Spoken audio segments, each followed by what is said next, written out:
to the latest episode of the Auto Futurecast with me, Chris Kirby, in association with Tomorrow's Journey and Asset Finance Connect. Today, I'm joined by Ian Plummer from Auto Trader. Thanks, Ian. Thanks for making the time. Just to start off with, again, I don't think many of our listeners haven't heard of Auto Trader, so we don't need to cover, well, at least at the high level, know what they do. I know we're going to dive into some of the interesting innovations you guys are working on at points in this as well. But just give us a little bit of your kind of background coming into this and your role at Auto Trader. Well, I've been at Auto Trader about 8 years, and I'm commercial director there, and I look after a lot of our relationships with larger partners out in the wider ecosystem. We're lucky enough to, like you say, be connected with just about the whole ecosystem. So with the larger retailer groups, particularly in the franchise world, but the OEMs as well, the funders, captives, lease companies, independent brokers, equally charge point operators, just about anybody. Also government relations, public relations, communications, PR, and editorial, and various other parts of Auto Trader that keep me busy. And I come to that part of Auto Trader with a background in automotive, essentially, having worked at both manufacturer and retailer, relatively unusual in the automotive world, and in my opinion, highly beneficial to anybody in the automotive world. And I take that as a plus point, and I like to try and use as well as I can in my various relations. So I worked at Renault Nissan, for example, at head office in Paris, doing international jobs of marketing, strategy, e-commerce, various things, after sales, and also worked at manufacturers both in the UK, two manufacturers in the UK, Volkswagen and Renault, and also in the UK ran the Renault Nissan retail group. So I had a good combination of practical experiences across the ecosystem, from head office through to NSC through to a retailer. Yeah, brilliant. Yeah, no, really good. And I think you're absolutely right. I have a similar dealer finance company and OEM background myself. So talking this morning of the days in the fleet department of the Ford dealer when I was 18 and literally knew nothing about nothing. But it helps you see the learning curve of the people you're working with, doesn't it? If you get where they're coming from because you've lived that side of the fence yourself, it makes I think you that much more credible, but it makes you that much more able to do a job that hopefully adds value to that relationship. Yeah, absolutely. Yeah, and I'm often critical of dealers and the dealer network, but I also understand how hard it is because we haven't been on that side. So definitely, good to have seen both sides. We're going to touch on a few topics. So definitely your experience and also the organisation that you're in lends itself to a number of themes, I guess, today. So just want to start off by having a look at EVs. Popular topic on the podcast. Hot topic has been for a while, I think, and we're seeing definitely seeing it evolve. It's been a hot topic, but it's not the same topic as it was a year ago or 2 years ago. It's sort of starting to evolve. The new entrants now, a period of talking about RVs. Sure. But Kai, how do you see things at the minute from a EV perspective, EV landscape at a high level?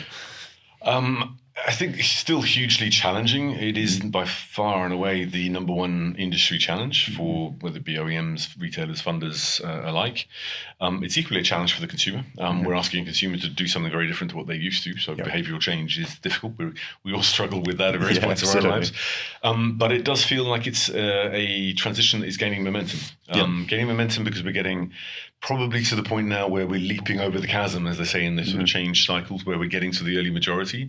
We're still not yet at the mass market, full sort of adoption phase of really getting to critical mass, let's say, but we're not far off. We're getting good traction. Not, like as I said, without pressure points, not without push from manufacturers, not without it costing money for many people that are having to push incentives if you're a manufacturer, having to fund a vehicle that's been maybe reduced in value over the period you've held that asset and so on. So not easy. But if you look at the positives, we see probably a bit more than 1 in 5 new car intenders on our platform looking at electric vehicles. It's in line similarly with the level of market share we're getting at the moment. It feels like there's scope for that to grow, in particular as the market democratizes in as much as there is more choice and more breadth of offering, but also a more affordable offering.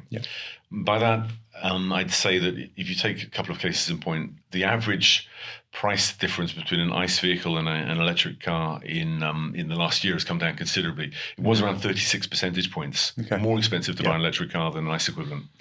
That gap is now 23 percentage points, so it's come down 13 percentage points.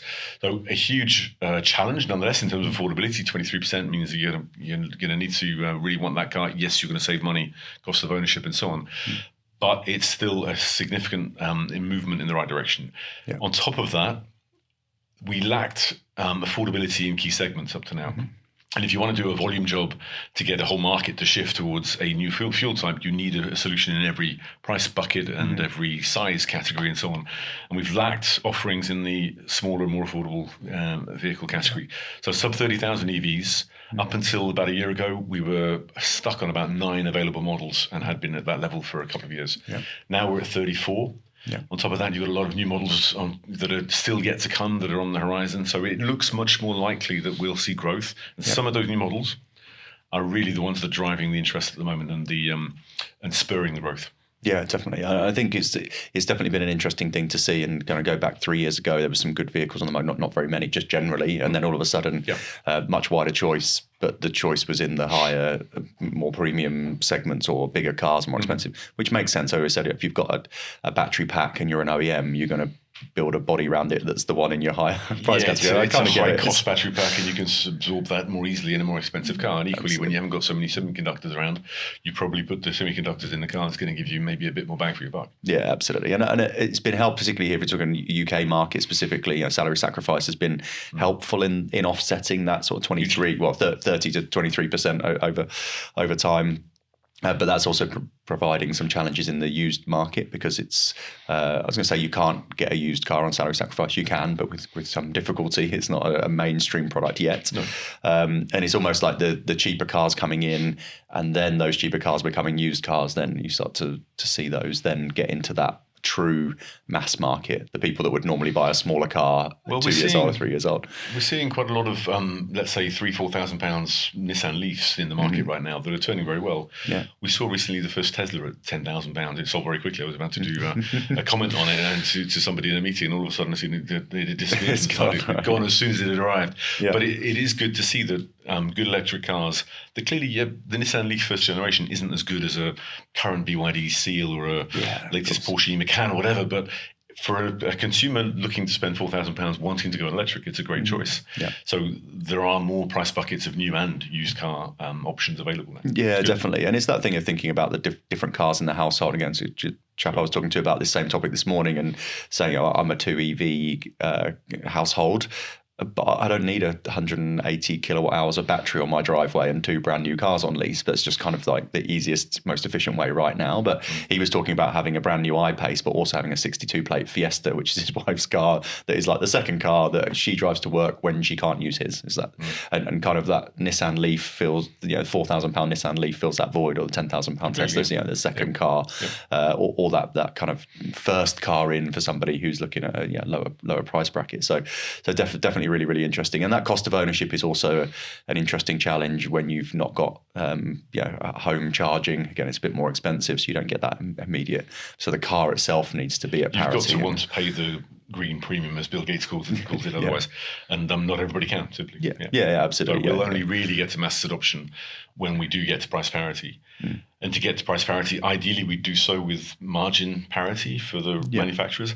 I don't think that's going to happen that quickly, because they need to reduce their cost of production and sort of emulate the methods of as much Tesla, who rethought the car design and production process, as the Chinese manufacturers more recently as well. They're much lauded for having reduced their cost of production. But we need to see the costs come down so that manufacturers can profitably sell their cars at an ISO sort of price to the ICE that they're making money on today, and still make a good profit. But to think that an EV somehow is going to be this car that you can sell it as a premium, which I think some manufacturers did believe in sort of the COVID and semiconductor era, I think is a bit of a fallacy. If you want to get a whole market to shift, by definition, it needs to be an affordable solution that's just as practical as the one that you're taking people out of. Yeah, definitely. And I think there's been a real boom, probably ahead of what would be the normal curve, because of something like salary sacrifice. When people have talked about there's no incentives on EVs, there is the 40% discount if you're a 40% taxpayer and you've got a salary sacrifice scheme. Much more widely available than people assume. There's an assumption when you see the fleet numbers being strong for electric that it's some sort of fat cat corporate rich guy driving around in some big saloon or whatever. Yeah. And it's clearly not that. I mean, you could be an NHS worker or a policeman, and in any number of public sector sort of jobs, lower income tax bandings and so on, in any private sector job as well, and obviously be eligible for salary sacrifice. I think everybody needs to challenge their employer to make it available to them, and potentially as well the used car salary sacrifice that you mentioned. Yeah, absolutely. Yeah, because that's definitely a bridge then for in that lower tax bracket, lower income bracket. It's definitely and we talk about a lot about the longevity of EVs. The fact that I had one on short term as my second car for a bit, a 4-year-old Tesla, 60,000 mile Tesla, which is like having a new car. It didn't make any difference. The seats were a bit shinier than they would have been normally, but other than that, it was like totally I think you fine. will find that the seats wear out in most EVs a lot quicker than the battery will. If you think of a petrol car, we're used to thinking 100,000 miles in, not going to go much further. Diesel, maybe a couple 100,000 miles in, won't go much further. But from all the data we've seen, and I'm sure you've seen the same, Ben, it's pretty obvious that the 200,000-300,000 mile EV has still got a long way to go on it. And especially if it's used, let's say a Prius used to be in those days of taxi services and so on. You probably find that people are getting in and out of them and wearing out the seat literally a lot quicker than you'd be wearing out the battery. Definitely. We just need to make that better known.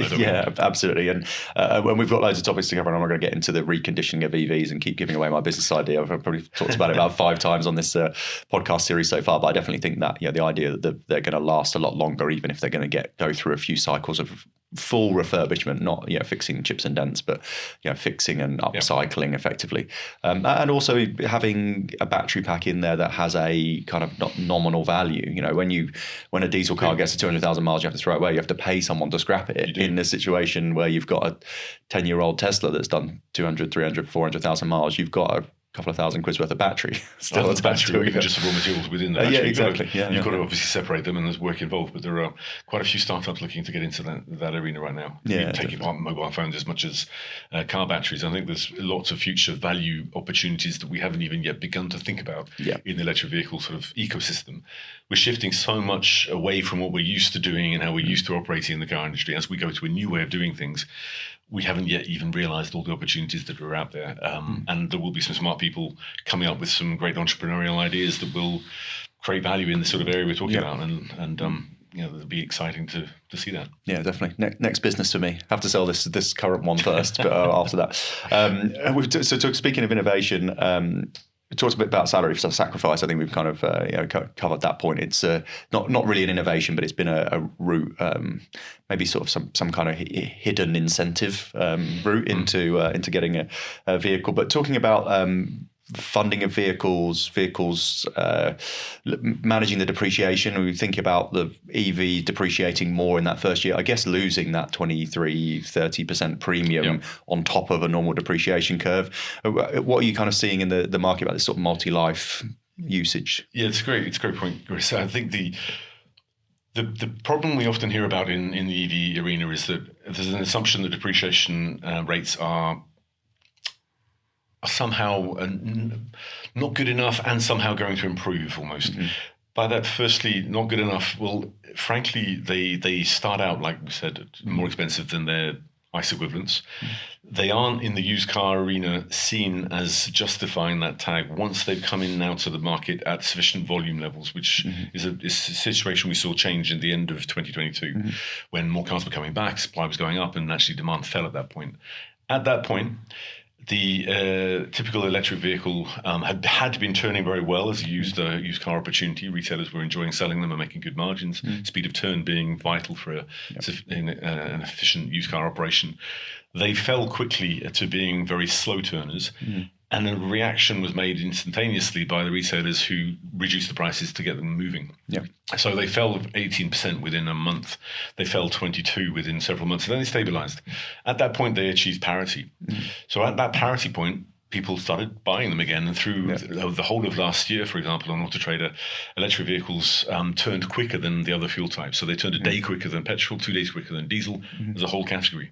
Within the category, certain types of EV were better than others. So the 2 to 5 year old category was actually the fastest turning segment of all segments on our platform. So the more recent EVs, a little less effective, but still as a cohort together, very good. So once they got down to that efficient level where they're at parity, they, like I said, turn very well. They're good news. But the fall is therefore pretty steep, generally vertiginous. And you're going from a 23 percentage points above ICE equivalent to now a parity. So by definition, you've lost a lot of value in year one. All cars lose a lot of value in year one, but it's even worse for an electric. But I think it's quite hard to imagine as volume grows and EVs in the used car arena become democratized and are mass market items, that somehow the resale values are going to increase.